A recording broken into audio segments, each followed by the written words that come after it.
বর্তমান সময়ে লোডশেডিং আছে আমাদের এই সাবস্টেশনে 3টি ফিডার, একটি ফিডার চালু আছে, বাকি 3টি বন্ধ আছে।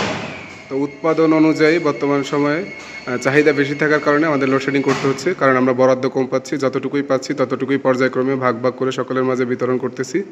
তো 1 ঘন্টা করে লোডশেডিং দেওয়া শেষ। আমরা এখন একটা একটা করে ফিডার চালু করতেছি। তো আমাদের এখানে একটা ফিডার চালু করে দিছি, এখানে 1 ঘন্টা হয়ে গেছে। এখন এইটা বন্ধ আছে, 3 নম্বর ফিডার, এটাও এখন চালু করে দেবো ইনশাল্লাহ। কারণ 1 ঘন্টা লোডশেডিংয়ের শিডিউল ছিল, 1 ঘন্টা দেওয়া কমপ্লিট। তো 1 ঘন্টা আমরা এখন দিয়ে দিব। এবং আমাদের এখান থেকে চালু হওয়ার সঙ্গে সঙ্গে অন্য একটা সাবস্টেশন বন্ধ হয়ে যাবে, যে দেখতে পাচ্ছেন এটা বন্ধ করে দেওয়া হচ্ছে এখন, মানে চালু হবে এখন। আর সরি, এই যে আমাদের 3টা ফিডারই চালু হয়ে গেছে, লোডশেডিং শেষ।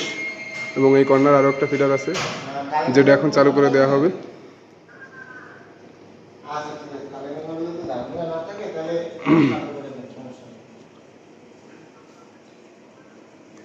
আমাদের এই ফিডারটাও বন্ধ আছে লোডশেডিংয়ের কারণে। 1 ঘন্টা করে লোডশেডিং দেওয়া হয়েছিল। তো লোডশেডিং শেষ, এখন আমরা পর্যাপ্ত পরিমাণে বরাদ্দ পাচ্ছি আমাদের সাবস্টেশনে। এবং আমাদের এই সাবস্টেশন চালু হয়ে যাবে, অন্য একটা সাবস্টেশন বন্ধ হয়ে যাবে।